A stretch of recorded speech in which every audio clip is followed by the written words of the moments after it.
दादांना श्रद्धांजली अर्पित करण्यासाठी असं सगळ्यांना आपल्याला एकत्र यायची वेळ येईल असं कोणाच्याही आपल्या मनाला हा विचार स्पर्श ज्याला अजिबात केला नाही. आणि त्यांचं जाणं हे आपल्या सगळ्यांच्याच मनाला एक वेदना देणारं, प्रत्येकाच्या आठवणीतले दादा म्हणून प्रत्येकाला आपल्याला भूतकाळात घेऊन गेलं.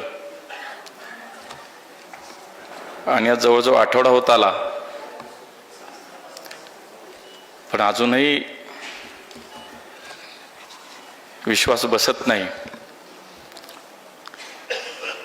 ज्या दिवशी झालं त्यानंतर आतापर्यंत सुद्धा